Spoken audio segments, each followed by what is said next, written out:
Fl-isem tal-Missier u tal-Iban u tal-Ispiritu Santu, Amen. Il-grazzja ta' Sidna Ġesu Kristu, l-imħabba ta' Alla u l-għaqda fl-Ispiritu Santu tkun magħkom il-koll. Eżis ħut nixtieqilkom minn qalbi l-għodwa tajba, illum il-ġimgħa kollha jrid daqt nibdew iż-żmien għaddejs tar-Randan. Il-Knisja tistedinna f'dan iż-żmien u f'dan il-jum nitfgħu ħarsitna fuq is-salib ta' Ġesu. Ejjew eżis ħut nitħejjew għal din l-Ewkaristija billi b'umiltà fi skiet ta' qalbna nitolbuh jaħfrinna ħtijietna.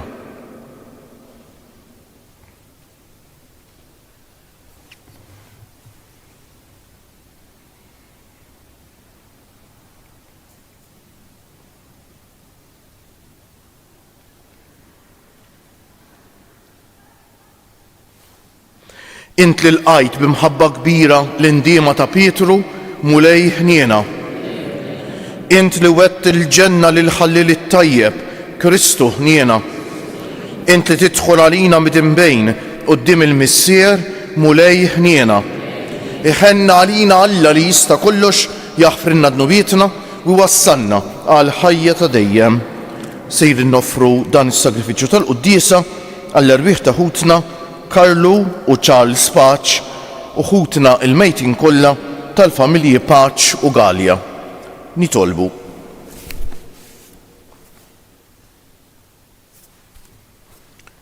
Atina, o Alla li tista' kollox, li niksbu dejjem fis-sewwa, li naħsbu dejjem fis-sewwa u li bil-kliem u l-emejl nagħmlu dak li jogħġob lilek bibnek Ġesu Kristu Sidna li hu Alla u miegħek jgħix u jsaltan fl-imkien mal-Ispiritu Santu għal dejjem ta' dejjem.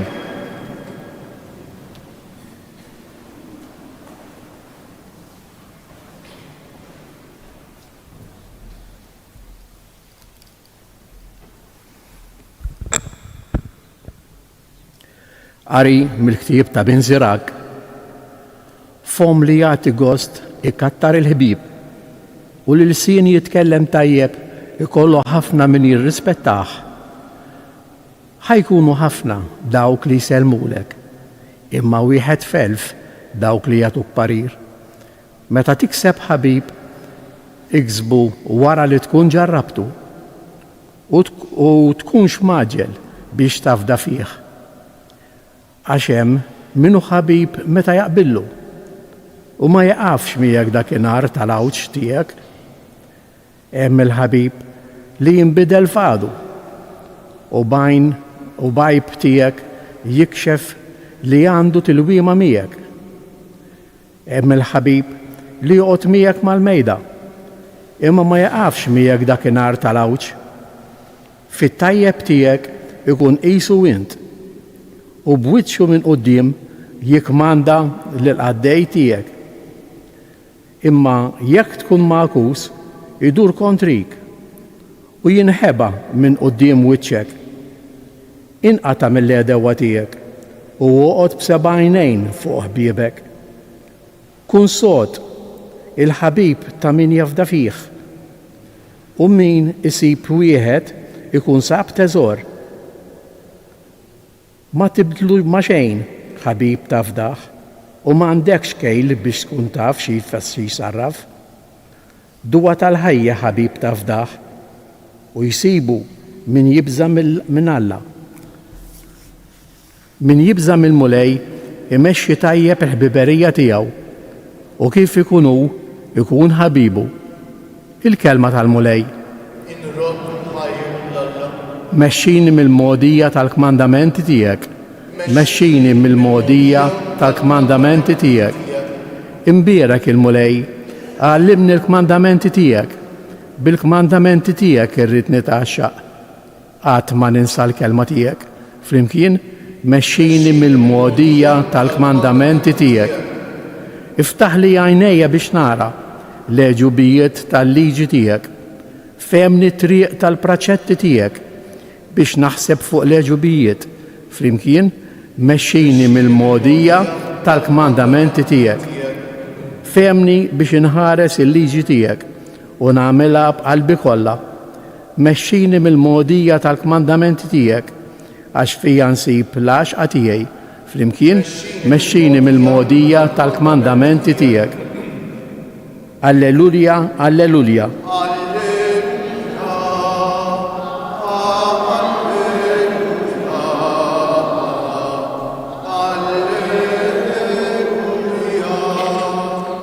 Il-kelma tiegħek hi l-verità. Għaddisna permezz tal-verità. Alleluja.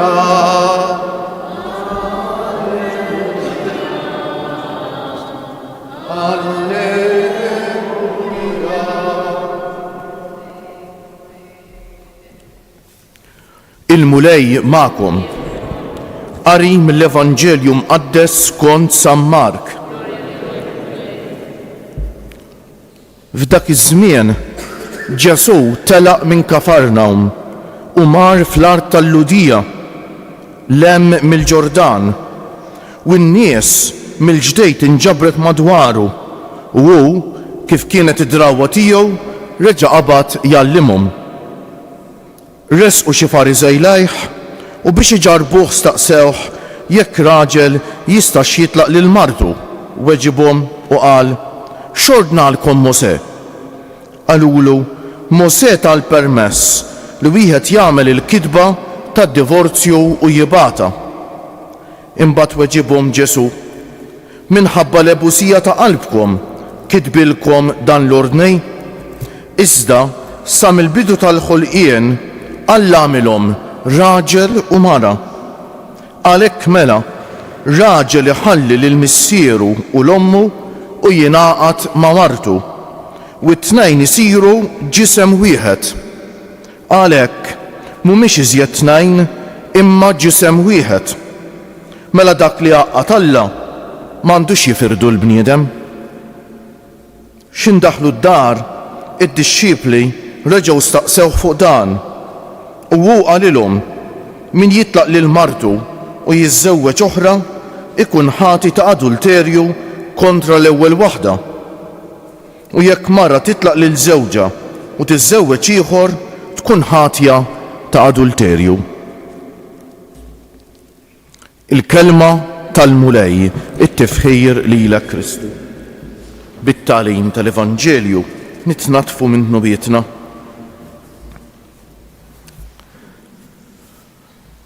Bla dubju eżisħuti waħda mill-isbaħ affarijiet tal-ħajja l-ħbiberija.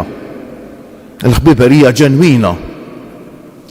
Però naħseb li bħali sikwit nisimgħu u forsi esperjenzajna aħna stess kemm donnu iktar ma aħna sirna komdi fil-bowt u x'hekk donnu l-ħbiberiji ġenwini dejjem saru iżjed skarsi u x'hekk eżisħuti. Sfortunatament kulħadd jixtieq ikollu ħbieb u kollu ħbieb ta' veru, jew ħabib ta' veru, pero kemm minna jinsistu jagħmlu ħilithom biex inkun jien ħabib ta' veru għal ħaddieħor eżisħuti. Ma nafx tajtux każ lew il-qari tal-lum għalinna kliem tas-sew sbieħ fuq dan is-suġġett ta' isimgħu. Kien sod il-ħabib ta' min jafda fih u min isib wieħed ikun sab teżor. Ma tibdlu ma' xejn ħabib ta' fdaħ u m'għandekx kejl biex tkun taf xi sarraf. Duwa tal-ħajja il-ħabib ta' fdaħ u jsibu min jibżam il-mulej kemm huma kliem tas-sew sbieħ eżisħuti. U għalhekk ħanejdu hekk il-bażi ta' ħbiberija vera hija li wieħed ikun jibżam il-mulej li jkollu l-Alla f'ħajtu eżisħuti. Għax min ikollu l-Alla f'ħajtu, min ikun bniedem sinċier li jkollok l-Alla f'ħajtek eżisħuti ta' vera jfisser tkun bniedem sinċier, tkun bniedem li taf tħobb, tkun bniedem umli mhux taħseb li ntaħjar minn ħadd ieħor. Dal-bniedem jagħmel minnu nnifsu ħabib ta' min jafdah. U dil ħaġa ovvjament eżisħuti iktar mal-bniedem jitbiet minn Alla, iktar issir ħaġa rari. Iktar issejr ħaġa diffiċli.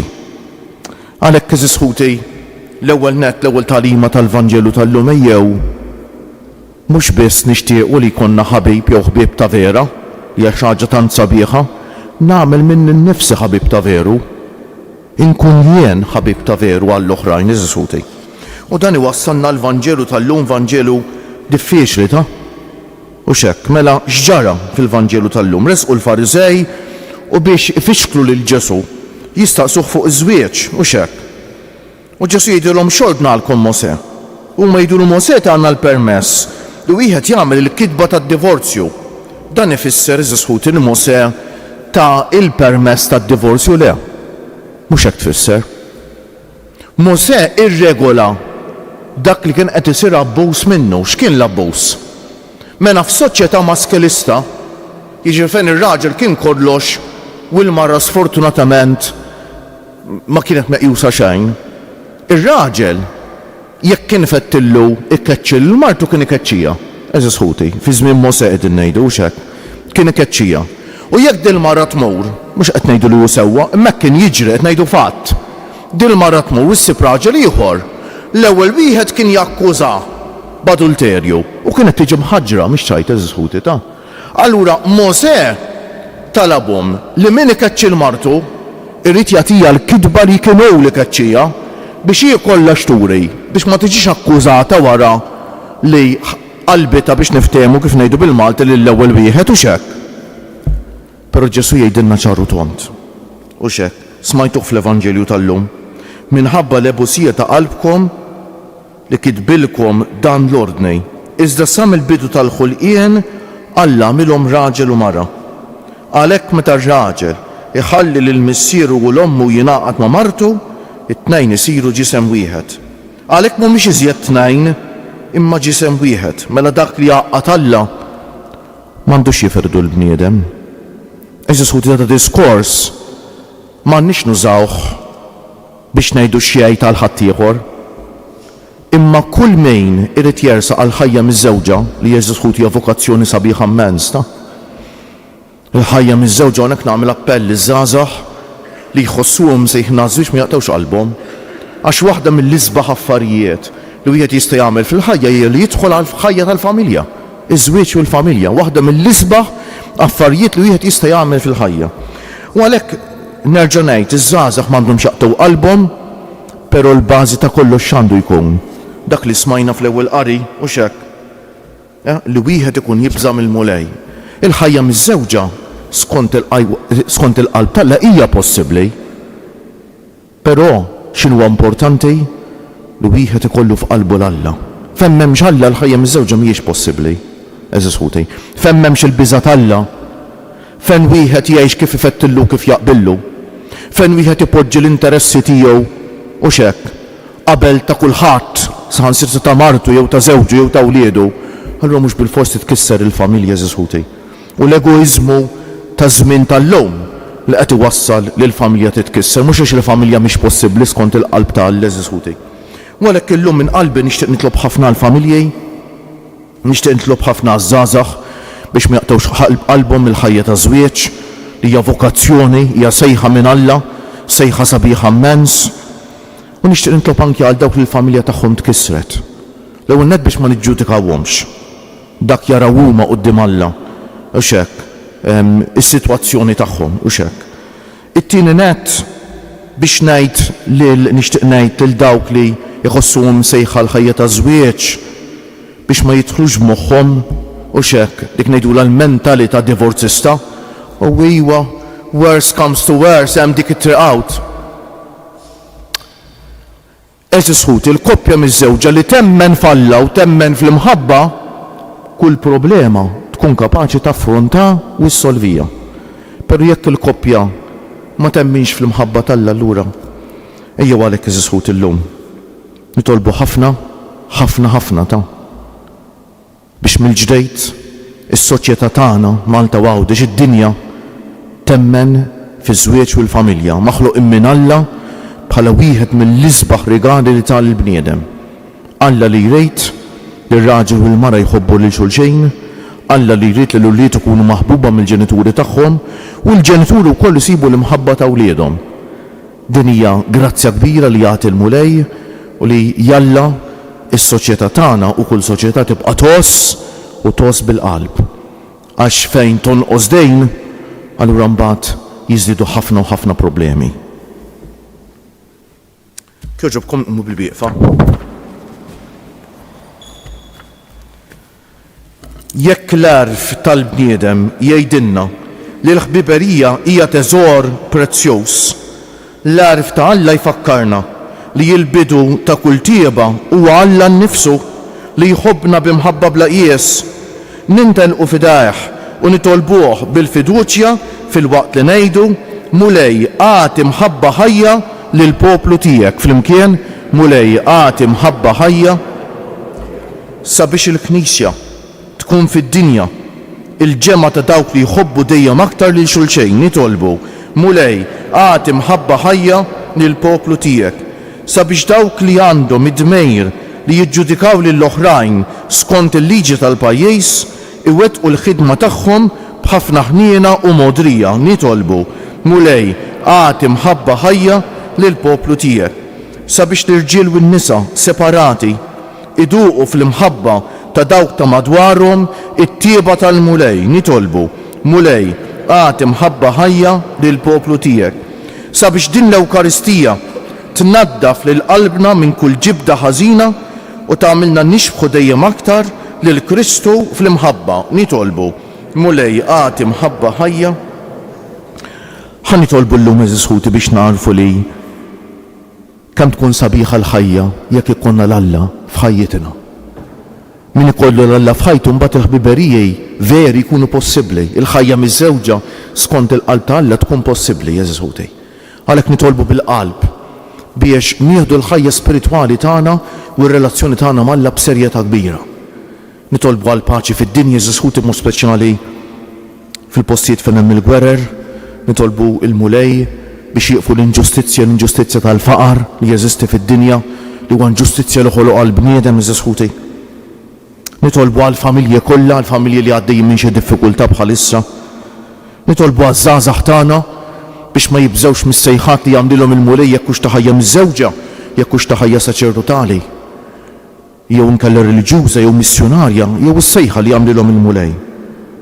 Nitolbu biex eżisħuti narfu li u xekk il-fidi vera rridu nieħdu ħsiebha.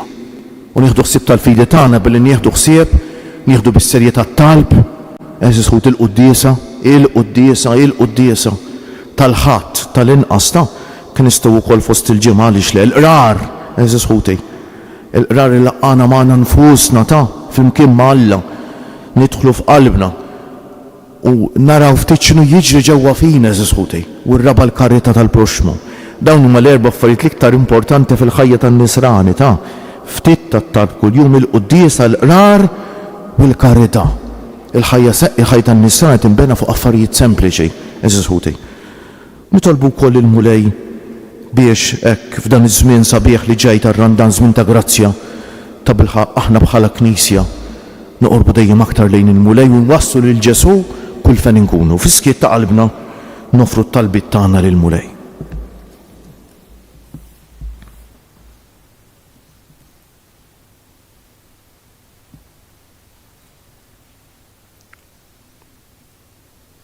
U Alla, f'ibnek Ġesu Kristu inti għamilt magħna l-bnedmejn paċ ġdejt li jibqa' dejjem, mexxi l-passi tagħna fit-triq tal-imħabba perfetta u għamel l-għaqda ta' bejnietna fuq din l-art, iddewwaqna l-għaqda sħiħa li jagħti kollna l dejjem miegħek fis-sema, inti li tgħix wis-saltana l dejjem ta' dejjem.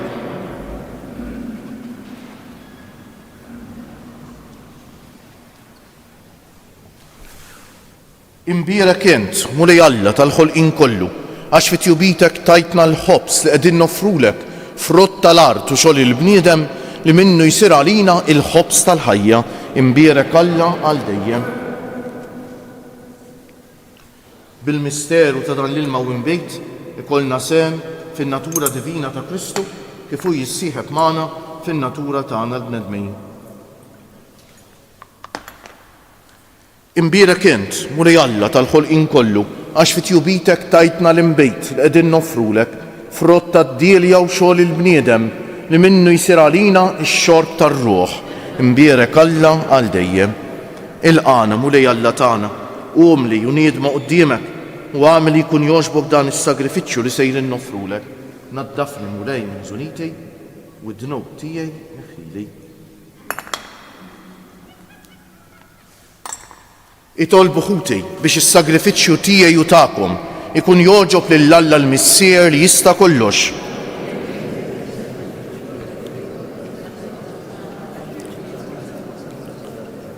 Aħna u niċċelebraw mulej il-misteri tiegħek, noffrulek is-servizz tagħna kif inhu dmirna u fiċ-ċokon tagħna nitolbuk biex is-sagrifiċċju li sejrin noffru għal ġieħ tal-kobor tiegħek ikun jiswienna s-salvazzjoni tagħna bi Kristu Siedna.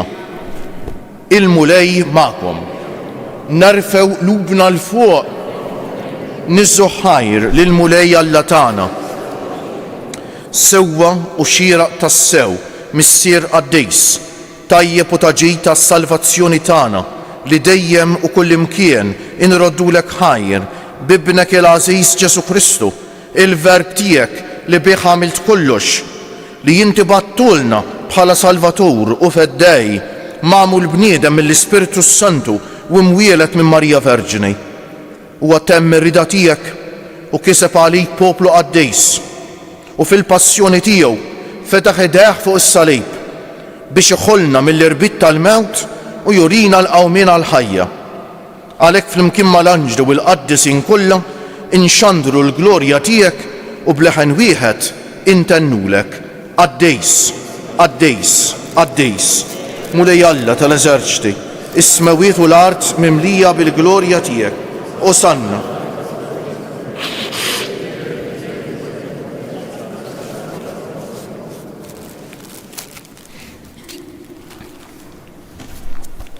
Qaddejs tas-sewent mulej, int lajn ta' kull dusija.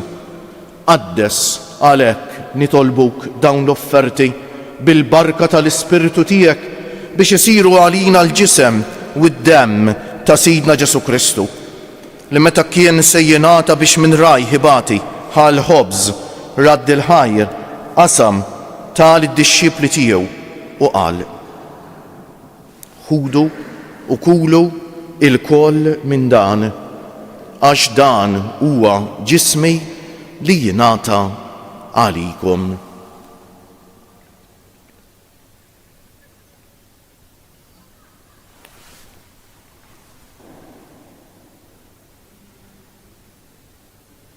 Hekk ukoll wara li klaħal kalċi reġa' radd il-ħajr tal id-dixxipli tiegħu u qal: ħudu u xorbu minnu il-koll, għax dan huwa il-kalċi ta' demmi tal-patt il-ġdid li jibqa' dejjem, id-demm li jixxerret għalikom u għal bnedmin kollha għal maħfra tad-dnubijiet.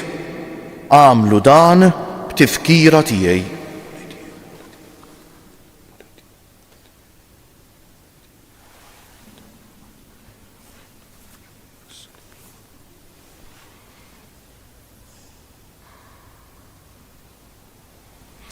Danu l-misteru tal-fidej nħabbru l-mewt tiegħek mulej, nxandru bil-ferħ il-qawmien tiegħek, nistennewk sa ma tiġi fil-glorja. Għalhekk aħna u nagħmlu dan, tifkira tal-mewt u l-qawmien ta' Sidna Ġesu Kristu, noffrulek missier il-ħobs tal-ħajja u l-kalċi tas-salvazzjoni u nroddulek ħajr għax oġbok tilqana hawn quddiemek biex naqduk u miċ-ċokon tagħna nitolbu li l-Ispiritu Santu jaqadna f'ġisem wieħed lilna li nieħdu sehem mill-ġisem u d-demm ta' Kristu. Ftakar mulej fil-Knisja tiegħek imxerda mad-dinja kollha, wettaqa fl-imħabba flimkien mal-Papa Franġisku, mal-Isqof tagħna Anton, mal-isfijiet u l-ministri kollha tiegħek u mal-poplu kollu li inti ksibt għalik.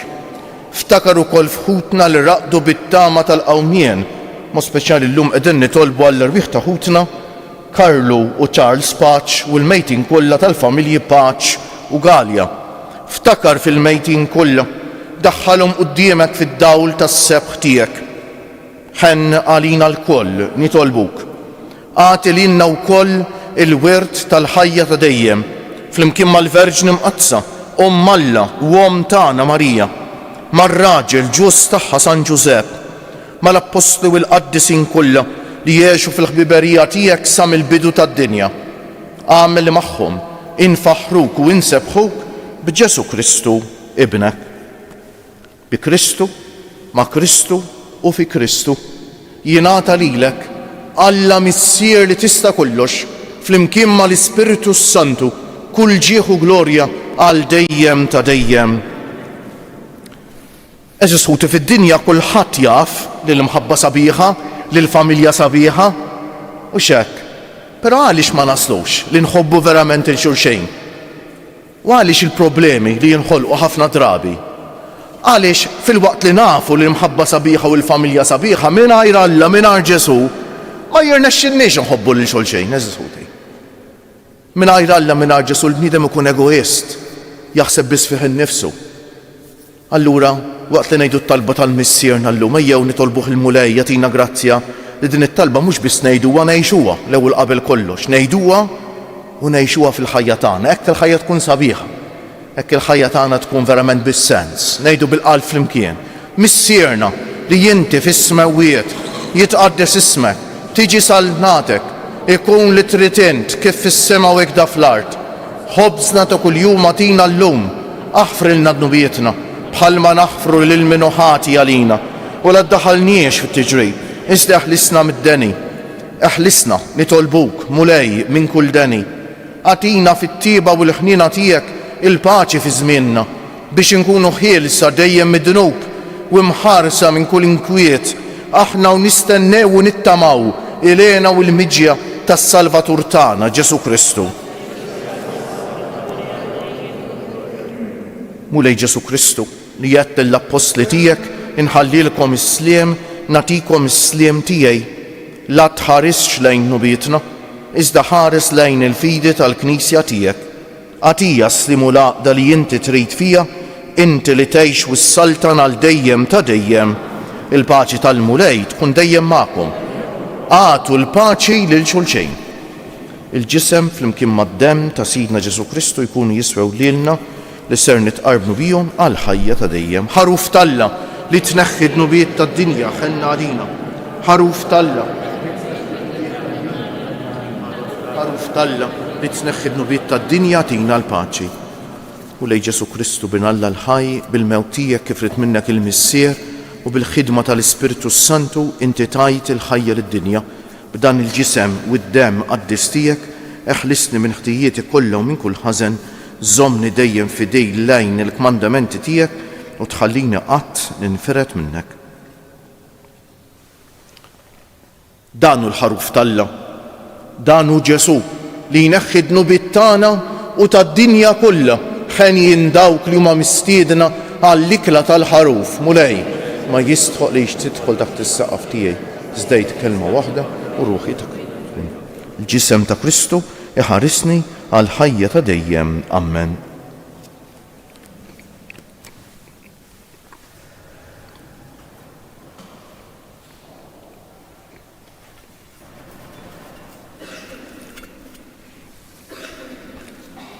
Id-demm ta' Kristu iħarisni għal ħajja ta' dejjem. Amen.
sagrament amabos mien, figur nasci il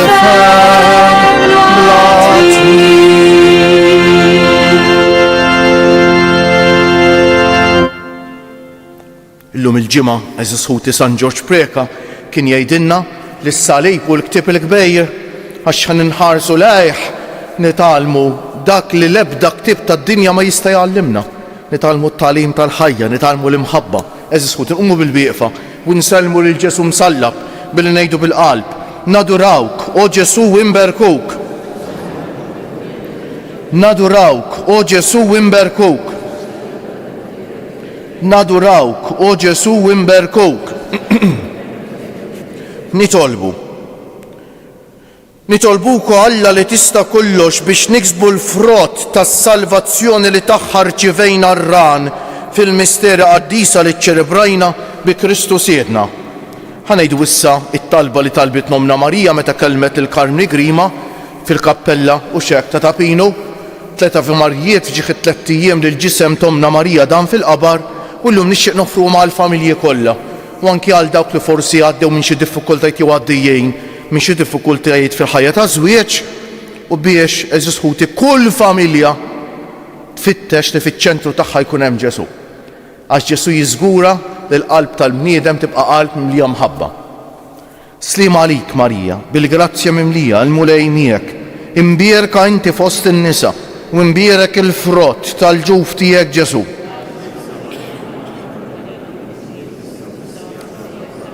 Sliem għalik Marija, bil-grazzja mimlija l-mulej miegħek, imbierka inti fost in-nisa u imbierek il-frott tal-ġuf tiegħek Ġesu. Sliem għalik Marija, bil-grazzja mimlija l-mulej miegħek, imbierka inti fost in-nisa u imbierek il-frott tal-ġuf tiegħek Ġesu. O Marija li tħallit id-dinja mingħajr teba, Madonna Tapinu, Sultana tal-familja, ħarstek fuqna dejjem żomm. Il-mulej magħkom. Iberikkom Alla li jista' kollox, il-Missier u l-Iben u l-Ispiritu Santu. Morru fil-paċi ta' Kristu u l-jum it-tajjeb lilkom il-koll.